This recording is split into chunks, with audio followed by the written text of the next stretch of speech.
Dearest mother, of course, the first core memory has unlocked. And whether in a fight or a first date, pressure always works.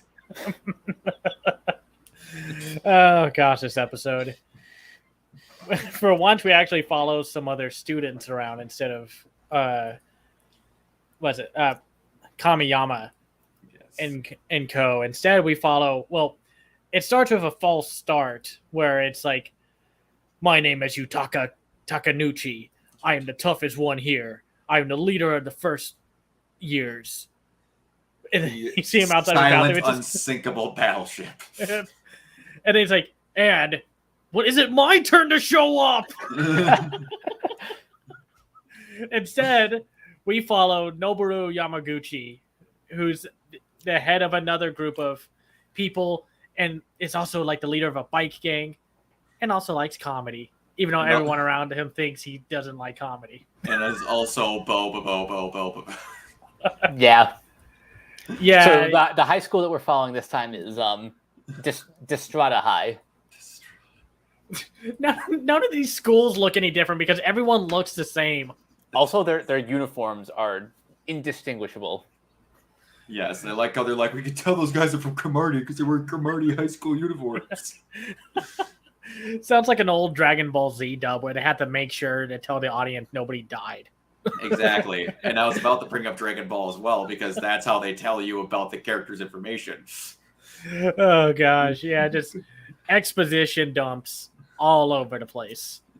Good Lord. So what was it like for y'all to see the first episode without Kamiyama at the helm? It was fine because it's like it's gonna be the same comedy. Like I like Kamiyama, but all of it I like. I will tell you that they're going out of their way to show that they're going out of their way to animate the show even worse, I think now, because I don't know what the description of these lines would be, but they always have I want to say detail lines on characters' faces. And they go out of their way throughout this episode to have one character's detail lines from certain shots clearly show that they're not actually curving on his cheek and they're just going off his face like whiskers. I can't remember, it's the same exact character, but it goes from being just slightly to where they're almost 90 degrees off his face. Yeah.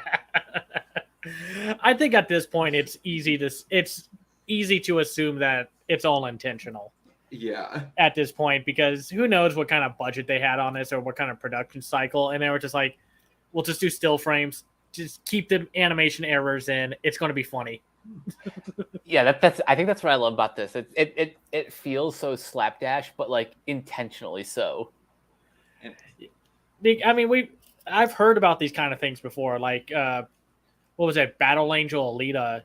The person who made the manga did not like the OVA, so they were just like, "You're only getting 2 episodes. Sorry." Oh wow, I did not know that. Huh. Yeah, for some reason, even though the OVA is super well known, and hell, we wouldn't have the movie without the OVA. So might be the same thing I've heard about Fruits Basket. Apparently, the person that made the manga absolutely abhors the show, and it's not accurate to I haven't seen it. My best friend is now wife, or one of my best friends is now wife. She loves it, and he's telling me all about it, and she doesn't know if she wants to watch it. I'm like, ugh. But yeah, I love how the show attempted to have a plot, and then the show said, no, we're not going to. Oh, no, it's just this episode in particular is probably the most anticlimactic, but that's just what makes it funnier. It is, and it's all basically about Noboru just kind of standing there during a meeting with his gang, and he's just like, man, I wish that other student that I in this room would focus on his comedy. He's really good at it. And the other one would chime in with a weak joke, and then he just gets punched. And they're like, yeah, that's right. He should have known Noboru doesn't like comedy. And Noboru is just and Noboru is just a comedy snob. He's like, I don't like him because he tells crass sex jokes. And you are all just as bad as him because you laugh at them. He's basically filmed Twitter in late early 2000s. Yeah, Yeah, that's actually kind of accurate for him. And then he's just like, I also send jokes to, to the radio and such. And they're at a cafe where they're just like sitting there. Oh no, wait! Before they do that, he's just like, it's like this whole meeting. It says Cromartie this, Cromartie that. It's like, you must be from Cromartie Village since you say so much. I'm going to tell this joke, and then he gets cut off at the end by the same guy. After talking about, well, if I don't say it, then it's going to be dumb. If I wait too long, I got it. I shouldn't just be I shouldn't be the boss of this club anymore. Having an existential crisis about 14 different things at once. Exactly. And then they go to the cafe because they're like, this is where the Cromartie students hang out. And all he's thinking about is just like, oh, that darn honey boy. Always putting in the best jokes, sending them all in. Very popular, and apparently. And then it turns out that it's Kamiyama. It just goes by Honey Boy. Of course it is. And he's just like, oh my God. Now I can. He's about to drop another one of his famous jokes. Even Kamiyama is just like, nah, if I say it right now, it's gonna sound. Yeah, it's bad. It's not good. Everyone's gonna laugh at me. He's slinking into his chair. He must be very concentrated. And then he gets a joke, and it's a terrible joke. No punchline or anything. And even the radio show, it's just like, and it got like, this was a terrible joke. This idiot's paid by express mail. Noboru's like, I knew it. He punked me. Like, it's some intentional joke when it like planned. And it's like, no, it's not. Kamiyama doesn't care about who, like, half the other people in this whole entire show. They just happen to be around in his like stratosphere of. Yes, and it's like this whole entire episode had two set pieces. It literally had the cafe and the room. That's it. Like this episode was 4 minutes long. And they stretched it out to 11 minutes. I'm really surprised they got so much mileage out of like two locations and basically one joke. It's impressive how they go, and I don't know.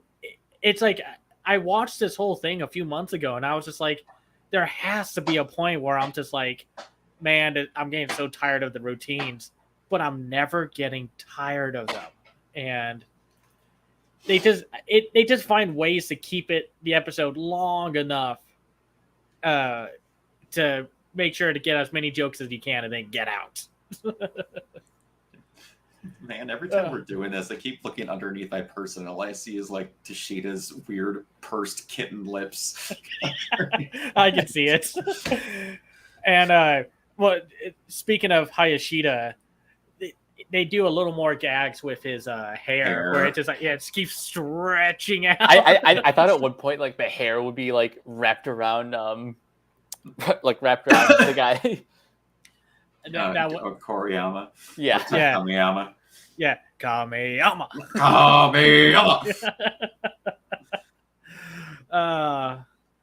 Another lightweight episode, but there's even like the more weaker episode so far.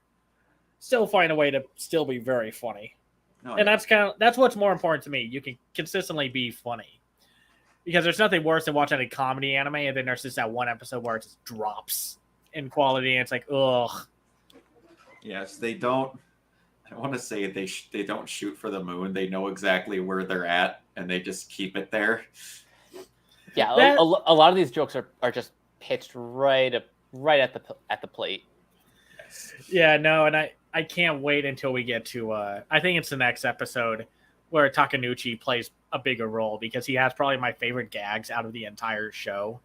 Okay. And Takeshi Hokuto, another character, the one in the white uniform, also very funny just because of the parody character he plays. So, but outside of that, yeah, another solid little episode. Yeah, it was good. I'm still down. Yeah, absolutely, it's good. All right, Cameron, where can everybody find you? You can find me on twitter.com/CamsIView. I have my own website called camsiview.biz where I review animated films and shows from around the world called The Other Side of Animation. I am the co-host on the Renegade Animation Podcast on renegadepopculture.com. I also have a Patreon at patreon.com/CampsideView. All right, Mike, where can everybody find you? You guys can find me on Twitter at CaptainK42. You can check out my quick thoughts on letterboxd.com/CoachK42. And you can follow Renegade Pop Culture on Facebook and Twitter at Ren Pop Culture. We're also on YouTube, on Podchaser, on the Banana Meter. Listen to all of our podcasts on Anchor, Spotify, Apple Podcasts, etc. And last but not least, everything can be found at renegadepopculture.com. You can escape, so do we. Absolutely. You can find me everywhere at Organoid Zero on YouTube and Twitch. And yeah, that's about it. All right, everyone. We will see you next time. Bye. Peace.